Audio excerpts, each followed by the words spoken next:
How's it going, guys? It's Lark from Wellington here. Today we're going to be talking about Everex.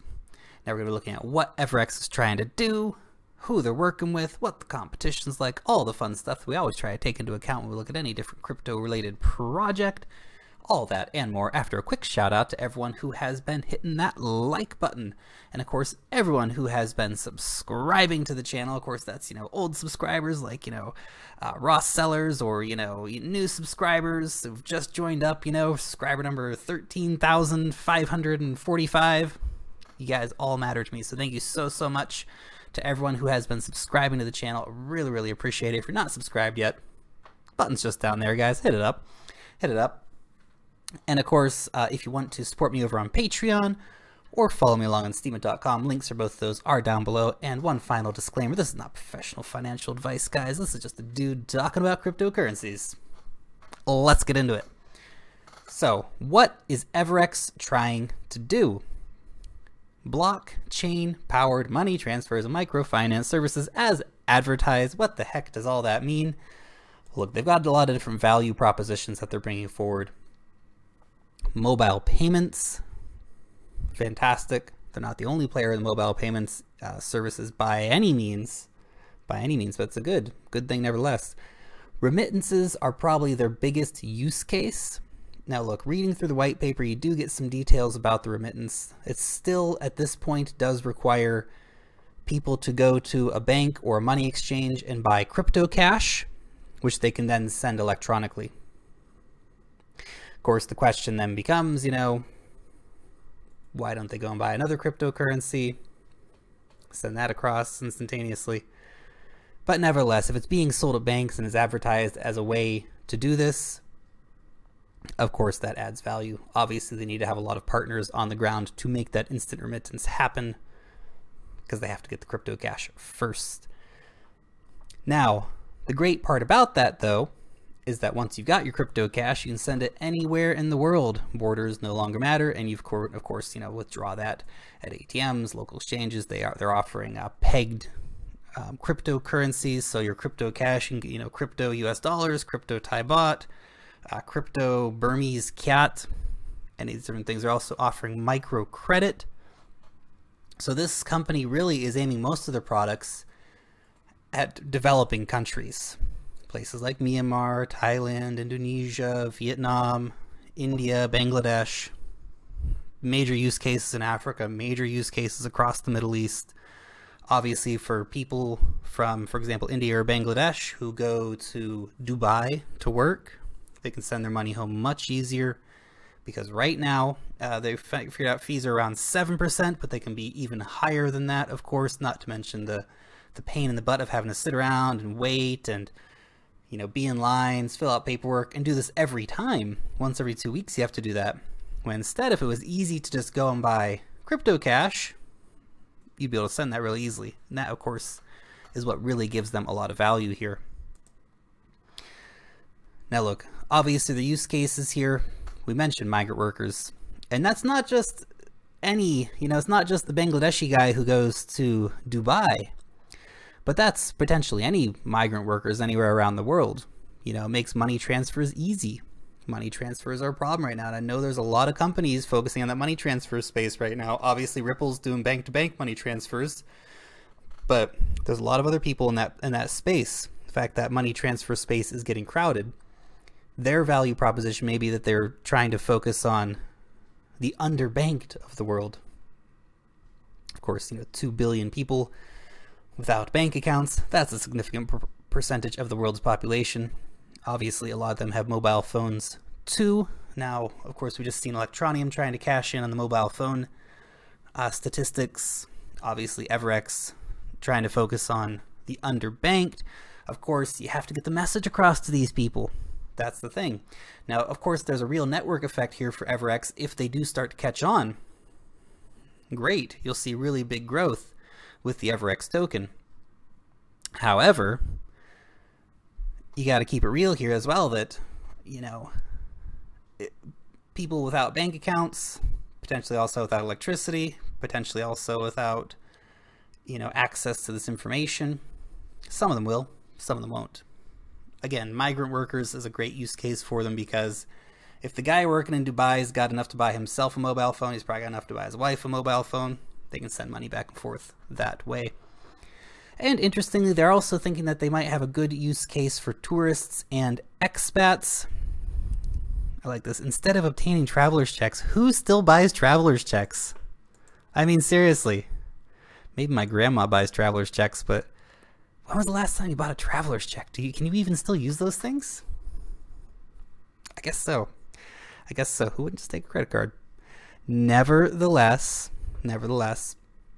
you can buy the crypto peg currencies in advance of your trip anywhere around the world. Of course, you can always just buy the currency itself too. You can always buy the currency itself. So that's a use case, but I don't see that as being a massively useful use case. Something to keep in mind. Okay. Now, as well, the Everex token, lots of different ways you can gain with the Everex token. The first thing is that in order to use the Everex network, you have to have Everex tokens. The more Everex tokens you have on the network, the higher your credit score rating can be in order to try to receive a micro loan, for example. Obviously, that means that those who have more have better chances of getting more. You can see the kind of effect where somebody who's got 10,000 Everex, which is not very easy for someone in a very low paid situation in a third world developing country to come into, to get themselves a hold of. Nevertheless, it does give them that opportunity for these micro lending schemes to happen. Okay.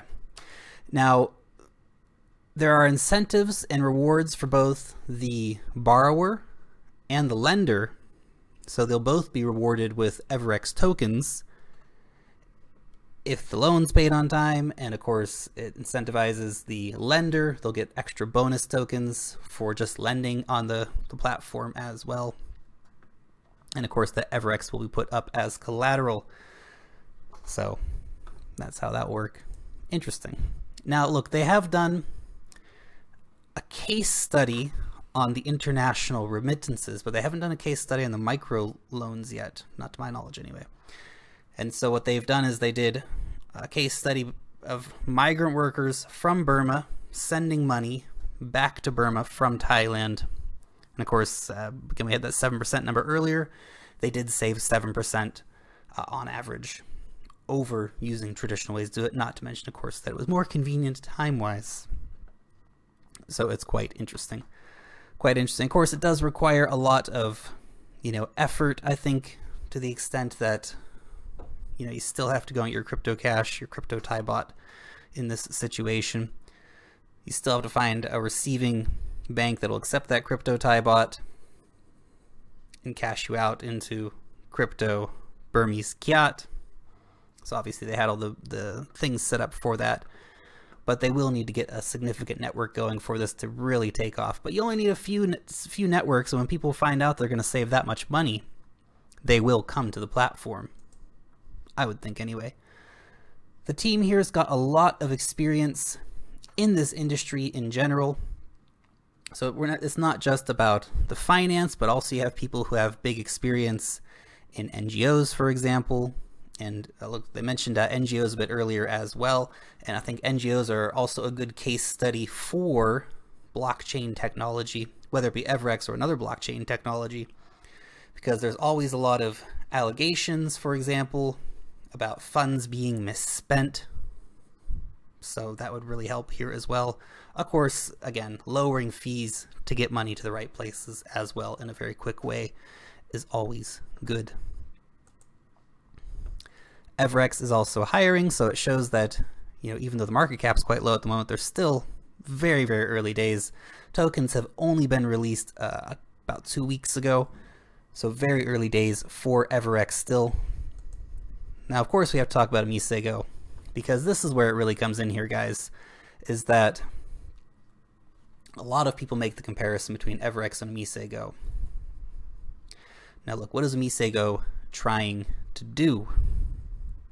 Mesgo, of course, wants to set up those payments to be a gateway and, to let people move money around. Of course, they're also interested in remittances, but Mesgo goes much farther than that. Supply chain, business-to-business commerce, loyalty programs. That's one of Mesgo's big things, is the potential loyalty programs. Everex doesn't offer that.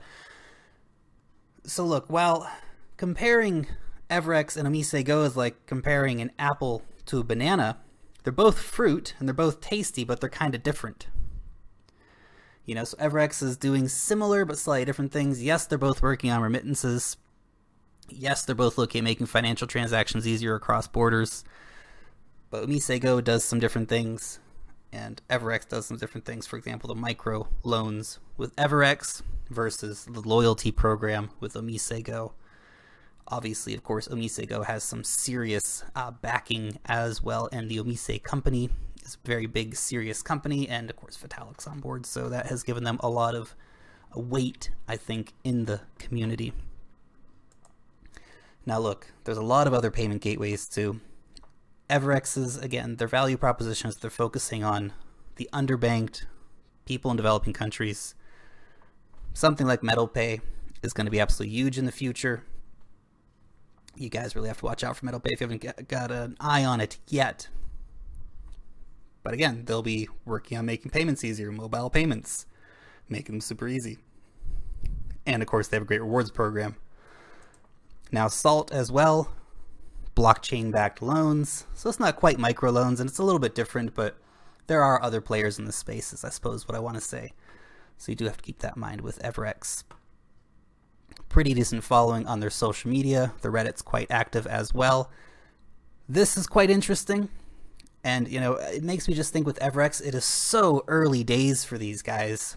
You know, if you're investing in Everex now, think really long term with this. And yeah, we might see some growth here in the near future where they get, you know, 100% growth, for example.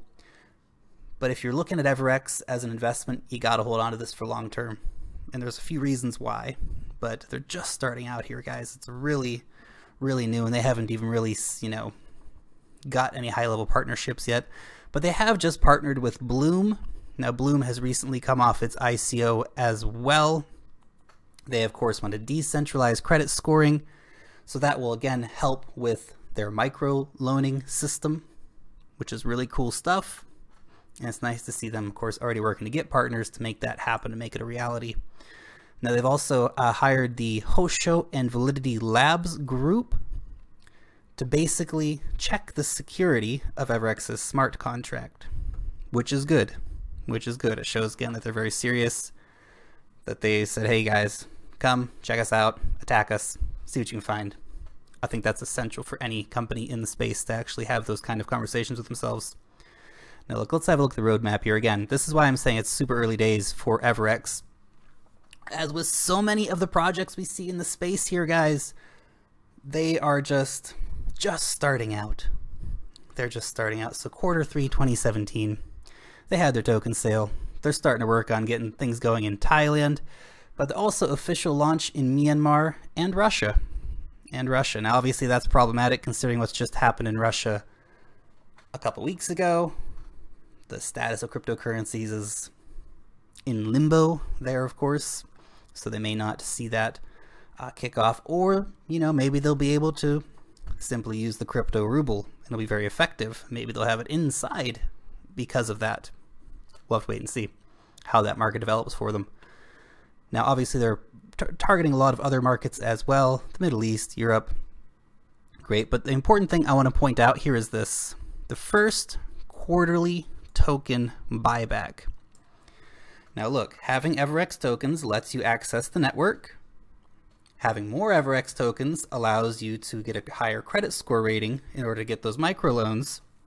However, as an investor, you're probably not very interested in either of those things. What you're interested in, of course, is where's the money, Lebowski?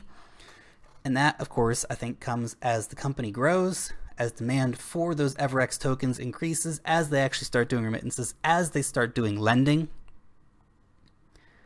and as they start doing token buybacks. They're going to take 20% of their revenue and buy back tokens every quarter. That's pretty big. That's pretty big. So once they actually start holding huge amounts of those as an investor, you might see and they're not burning them, by the way. They're buying them back. They're not burning them. So I guess they will resell them later to keep the liquidity in their internal market there. But nevertheless, that sees real potential for me for this coin to grow a lot if they can actually take off in these markets, if they can get those partnerships that they need. It's very early days with Everex, but they have a good product and they're marketing in the right place. Now look, crowd lending, crowd insurance, crypto cash, crowdfunding, that's all at the end of next year. So if you're going to get an Everex and you're looking at the long hold, you got to hold it till 2019. That would be my advice in that situation. Of course, not professional financial advice, guys, but that would just be, something for you to think about because it's really early days with Everex. Currently, Everex is almost at ICO price. Of course, if you get bought in with some nice bonuses during the ICO, you might be getting a bit more, but they were going for about $1 in the ICO.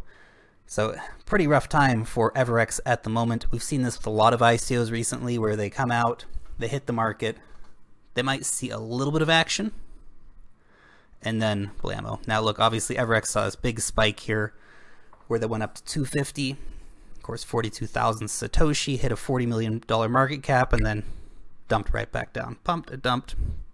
We've seen this a million times in the space, guys. And now they're just floating along here. And of course, can they get back up? Yeah, I think so.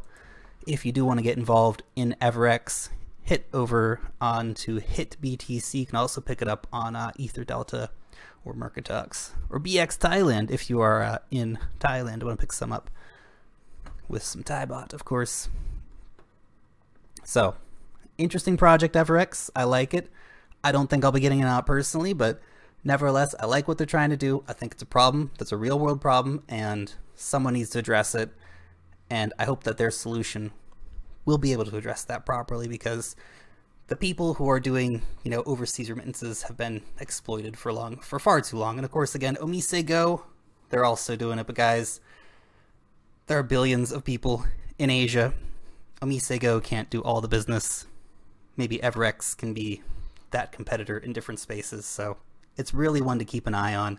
It's got massive potential for growth. $17 million market cap today. So keep your eyes on Everex, guys.